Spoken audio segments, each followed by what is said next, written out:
Righteous Felon Craft Jerky is the official jerky of BellyUpSports. For over a decade, Righteous Felon Craft Jerky has led the American meat snack revolution by concocting delicious, adventurous, U.S.-sourced jerky recipes for uncompromising carnivores across the country. With 15 different flavors to choose from, Righteous Felon has all jerky lovers covered, and by using promo code BELLYUP, you will get 15% off your purchase at RighteousFelon.com. Do your taste buds a favor today and rip into a bag of Righteous Felon jerky. England finally getting a manager after Southgate stepping down after the Euro, which is it's crazy to think we're so far away from the Euro now. But since then, they just haven't, England hadn't hired a manager, but they have a manager now, and that is the former Chelsea, Bayern Munich, Borussia Dortmund, PSG boss, Thomas Tuchel. So I got to ask you, when you saw this pop up on your phone, I'm assuming you get notifications from everywhere. I'm sure from Fabrizio Romano as well. What went through your head when you saw Thomas Tuchel and England?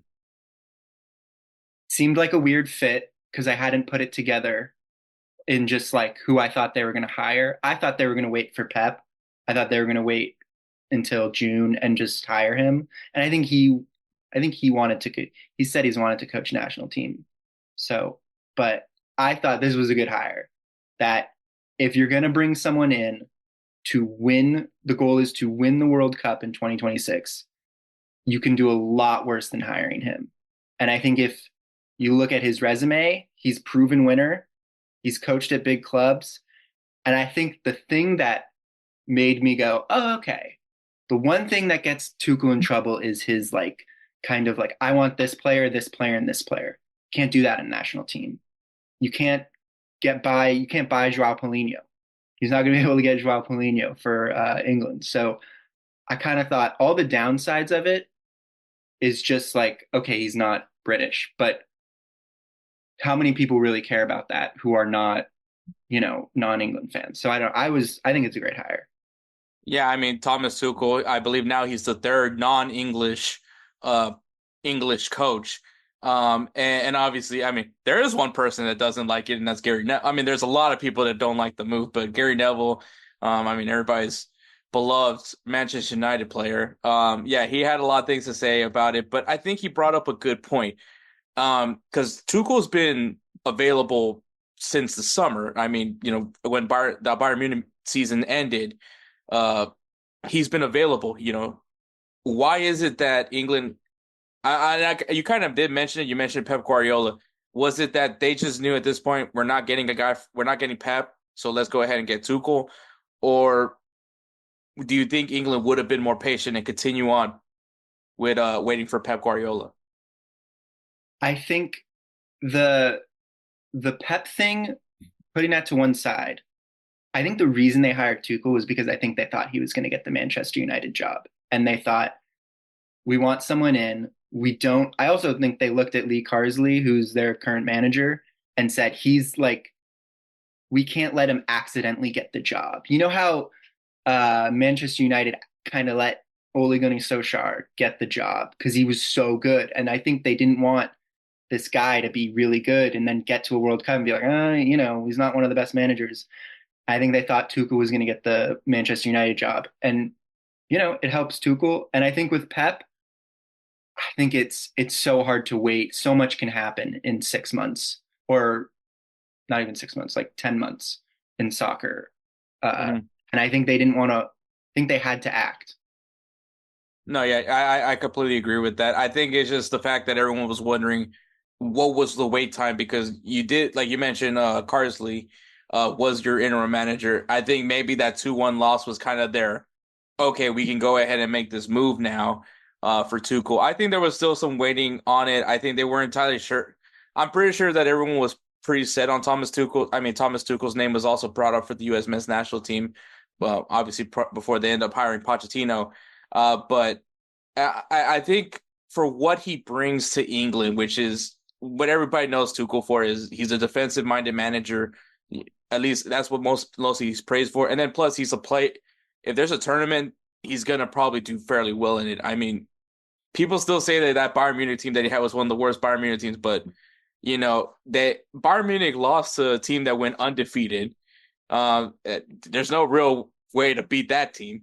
And then in the Bundesliga, and then obviously they were a semifinalist. They were one match away, a controversial offside call away from making it to the Champions League final against Borussia Dortmund.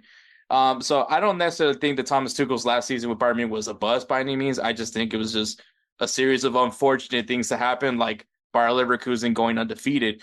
But despite that, I mean, he still had success at Bayern Munich. Depending on how you feel that is, he took PSG to the Champions League final. I mean, that is impressive by all means because no one else has gotten close to what Tuchel has done. And I mean, obviously, Chelsea, his run with Chelsea was very impressive. And I think that which is crazy to think that Manchester United were, I guess, almost how close would you say Manchester United was to getting Tuchel? I think if the next international window is in November, I think if Ten Hag had not been able to get results going in a more like they're like 3 points away from Everton.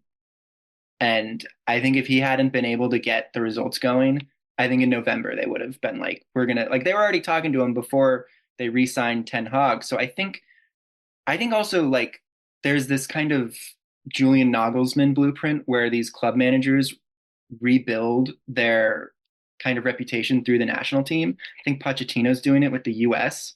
And I think it's an easier lifestyle.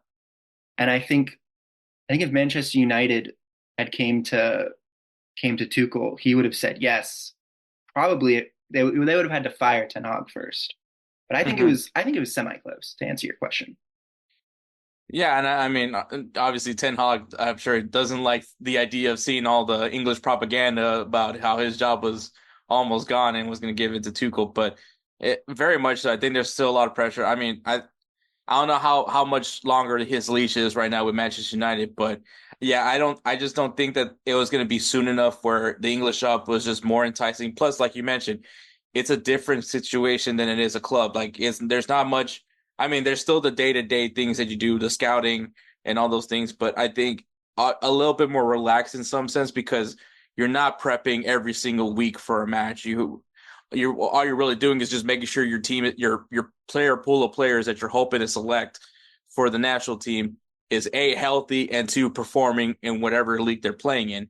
So I think that there is a lot of benefits for that, and I think um, Harry Kane has to be, at least in my opinion, has to be a factor, right? I mean, Harry Kane had an amazing season with Bayern Munich last year.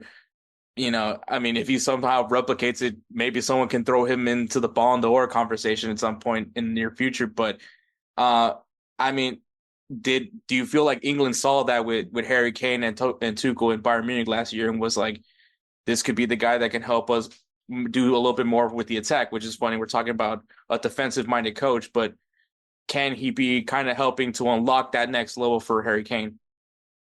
I think so. I think they looked at not as specific to Kane, but also just working with like big personalities and big names. And I think the problem with Southgate is the players felt bigger than him.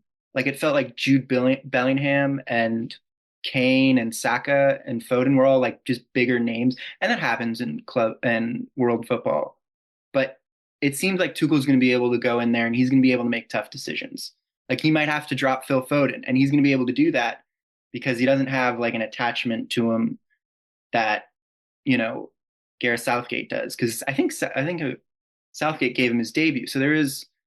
I think they looked at Tuchel being able to manage like the big personalities and be able to make the tough decisions. Because if you look at that England squad, you can't put all those great attacking players in one team. You're gonna have to balance it out a bit.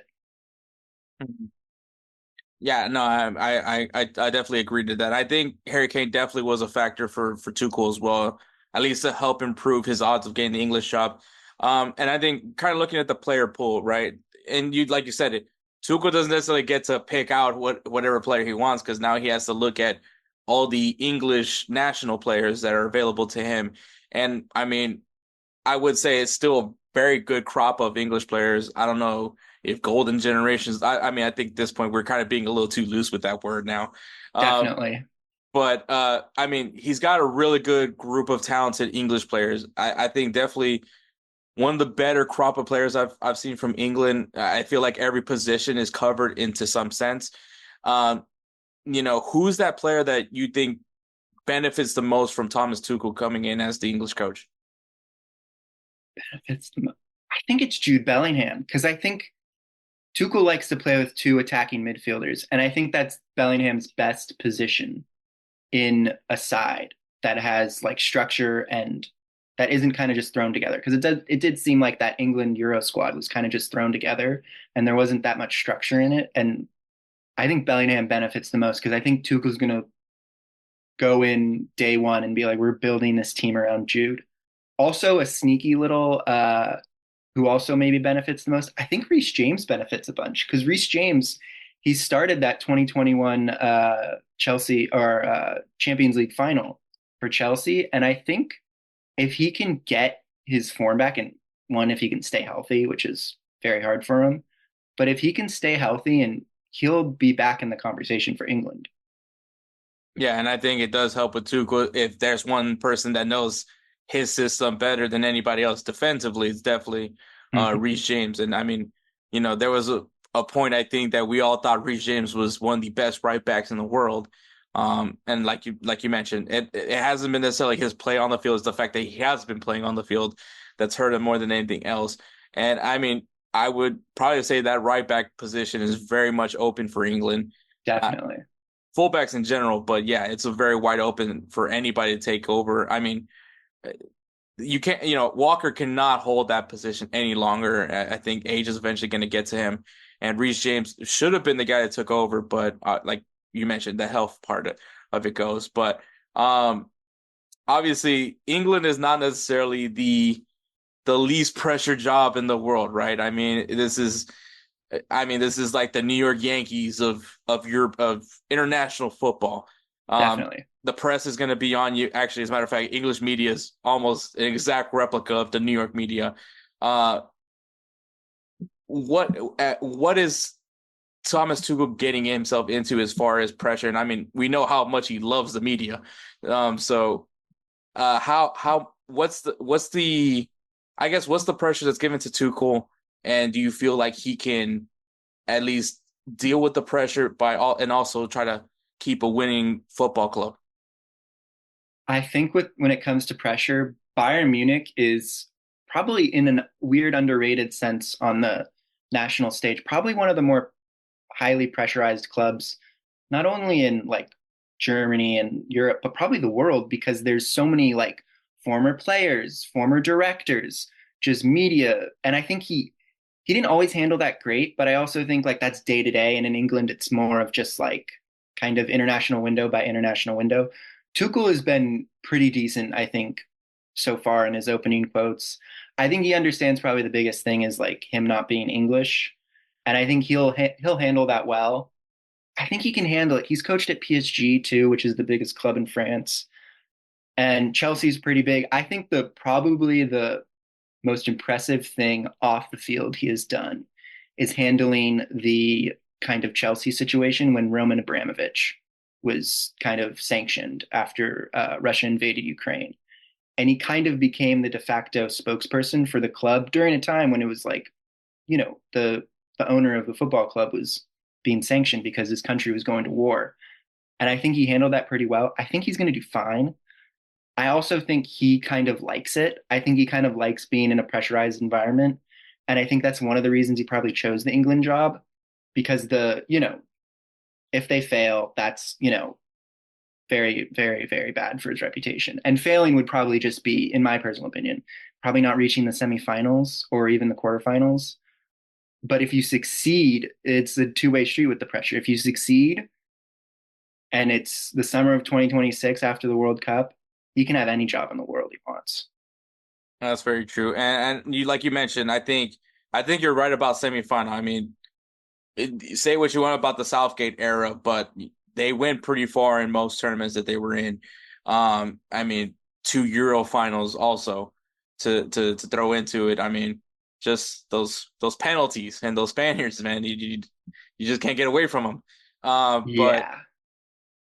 and I mean, So I mean, I'm sure the expectation for any English fan is to go back to the final, go back to and finish high. But um, I guess my question for this one uh, is that obviously can Tuchel follow up to what Southgate did when his time in England? So I think he only really gets the 2026 World Cup. I don't think he wants to coach after it. So it's essentially like Pochettino with the US, like you're really only brought in to do one thing and has achieved some level of success in one tournament. I think for Tuchel, it is like we are in a World Cup that is expanded. It is going to be probably the hardest World Cup to win. Um, the traveling, because when you're traveling in the last World Cup, I don't think Qatar is that big of a country, but you're traveling across the country for the US. I assume teams will be playing. So it will be I'm saying all this to say that it's going to be very hard to win that World Cup.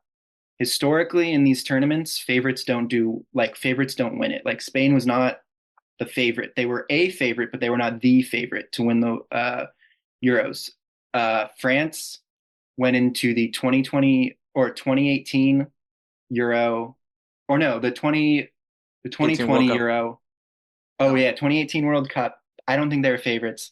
Then after that, in the 2020 Euro, 2022 World Cup, and 2024 Euro, they were favorites. Never won it. Did make the final in 2022. Um, uh, I think it's going to be hard for him to succeed. I think success is playing like good football and basically like if you lose, don't lose badly. Don't lose in a way where it's like, they didn't have a system. It was horrible. You know what I mean? Or like they Hmm. lost by 3 goals to Spain in the semifinals. It's kind of like Germany, how they lost in the last Euros. They lost, and it was kind of controversial and it was close. Uh, but it was a good loss. You know what I mean? Hmm. I think it's either a good loss or winning the World Cup. And I don't think they're going to win the World Cup. I just don't think it's hard. It's not like it's kind of random too. Yeah, I think with the expanded World Cup, it's gonna be different for everybody. Not every, it's new to everyone, so I think it's gonna be a lot more difficult. More teams just means more possibility for upsets. So I agree with that notion. But I mean, obviously you grade this a very good signing for England, a good opportunity for Tuchel. Um, when you have to put in I guess in a grading scale, like A to F, what would you grade this for England for Thomas Tuchel? For England and Thomas Tuchel or both? Yes, for both. Okay, for England, I think it's an A minus considering like who was available. I think like the only reason it's not an A plus is because I do think on a certain level it does shine a light on how like messed up their coaching system is and how like there hasn't been an English manager has never won in the Premier League era. There's never been an English manager to win the Premier League. And despite them having this great league, the most money, they still kind of can't get the manager, like a singular manager. And I don't think Eddie Howe or Graham Potter, who were the kind of two only English guys, would have been a better hire than Tuchel. For Hmm. Tuchel, it's an A plus plus plus because worst case scenario is like he doesn't do like they flame out but all these jobs are all like all the European jobs, all the big clubs are always coming open and there's new managers every year. So it's not like he's just kind of taking a break from club management because I think he's a club manager, not an international manager. Hmm. So England A minus, Tuchel A plus. No, I think that's a really good scale. I actually agree with you. I think for Tuchel, one, he stays in football, right? Like I think it's always weird when a manager takes like a year off. I mean, no offense to Jurgen Klopp, but that's the exception to the rule.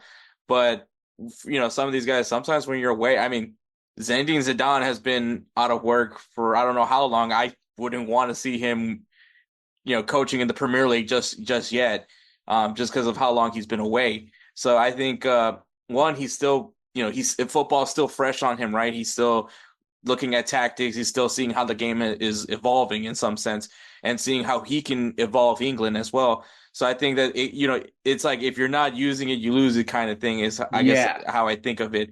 So I think it's great for him. It is a high pressure situation, but kind of how you agreed. I think he loves this kind being in these kind of scenarios. I mean, he took over Bayern Munich when they were going through.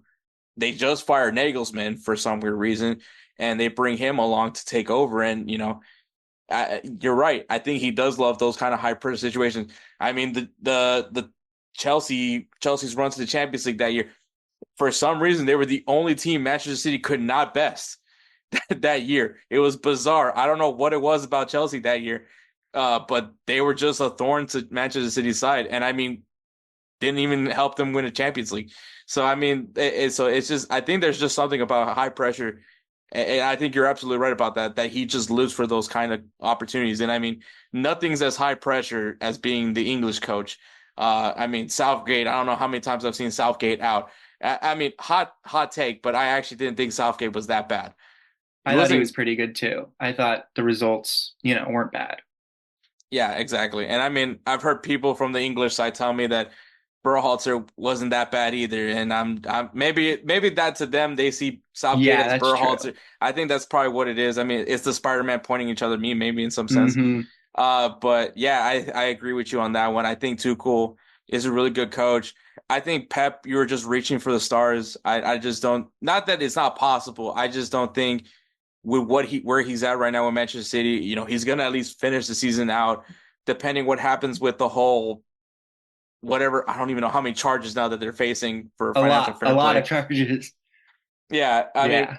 depending on how that all transpires, I mean, it's just too much to wait on for Pep Guardiola when you were like a little bit more over a year now away from the World Cup, and like just like the US, how they needed to hire a coach right away. England was on the same boat. So I think that there's not really much, you don't want to waste as much time as you need to find a coach, especially when you have less than 2 years to go to the World Cup. So I think that everything was right for both teams. I think this is a good addition. I can't wait to see what Tuchel does with this English team because I'm not saying that he hasn't had this option of players, but I think it's interesting to see what his player pool is going to look like, who he calls up. I mean, I think we're going to see the names that we expect to see. You mentioned Bellingham, you mentioned Harry Kane. James Reese will be an interesting addition to the team if he stays healthy. So the names, I'm sure we're going to see the names, but I just want to see who are those guys, the fringe players, I guess you could say, the ones that maybe make that final cut of the roster. That's the ones I can't wait to see because, Tuchel has a reason for everything he does, and he's a guy that I have a lot of respect for. So I think England will be a fun team to watch, especially as we go closer to the World Cup. And yeah, I think the only thing that's really going to stop them is if Spain. It's probably Spain. Spain's like is unworldly right now. Yeah, Spain's got a young, talented squad. Great. And I mean, France is going to be up there. I think Argentina with Messi, if he stays around. Brazil's always, who knows with Brazil, but it's definitely going to be, I think England are going to be one of the favorites. And I think with England going into every game, they're not going to have that like, ooh, like we might get out coached this game feeling. There's Mhm. no like, other than Pochettino with the US, which they have more talent than the US, and then probably Germany with Nagelsmann. There's just like okay, maybe a draw on managers, however you view those other guys, but they're gonna go into every game being like, we have the best coach, and hopefully he'll get this right. Yeah, I agree, and I can't wait if they end up playing Germany and Germany wins. I just can't wait for the accusations that he's a double agent for Germany. That's So gonna be fun. That's gonna be interesting if they play Germany. The build up and everything to that game is gonna be crazy. The World Cup's gonna be crazy. Like it's in the US. It's gonna be fun. I totally agree. But yes, this was a great topic. If you guys want to see more of what Nick has to say about the Thomas Tuchel addition to England, I'm sure all that he said is actually in the article. But if you want a Definitely. refresher, go ahead and check him out over there at BellyUpSports. But hey, thank you so much for coming, A, and B, this is your time to shine. Tell everybody where they can go ahead and find you. Okay. Can I do one lineup read? Because I wrote down a lineup that Tuchel might play. Oh yeah, go ahead. Go for it. Okay, this is a if everyone is healthy and in form lineup going into the World Cup. So he's playing a 5-2-2-1. So it's going to be Trent Alexander-Arnold at right wing back. The three center backs are going to be Gahey, Maguire, and Stones. Saka at left wing back. And then the two center midfielders are going to be Declan Rice and Conor Gallagher. The two attacking midfielders are going to be Jude Bellingham and Cole Palmer, and then Kane's going to be at striker. I mean, fun fact: Saka was a left back when he actually came up with Arsenal. That's why I put him there. I think I wouldn't be surprised if Tuchel puts him back there because I think he's good defensively. He's not like one of those wingers who won't track back and defend. He's a good defensive winger. Yeah, you're right about that. I say that all about the Star Boy. But yes, that's a Bellingham's gonna eat. I get spoiled a lot from Bellingham, but yeah, that guy's gonna eat. I think playing him in a cam role, letting him be more free roaming. I think that's one of the things about Tuchel's system also is that it gives a lot of trust to the players. I mean, he obviously preaches about defense, but when it comes to the attack, I don't think he necessarily lets the guys limit themselves to be only in one position. It's a lot of free roaming.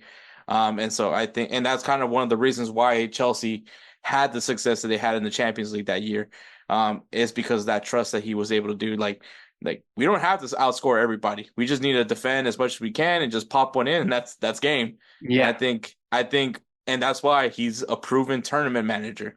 And I think that's one of the benefits of having him in the World Cup is that the man knows how to win in tournaments. So that's a really good one. But yeah, I like that lineup. If I see that back line, because that's one thing that people don't talk about is England's got some center backs, and so they do. Maguire also, he's a bit of a mean player, but he plays better for England. And I always feel like there's those players who just play better for their country I agree to than that. they do with their club. But yeah. You can find me at Nik Gable 37 on Twitter, and that's Nik. Not there's no C. There's just a K.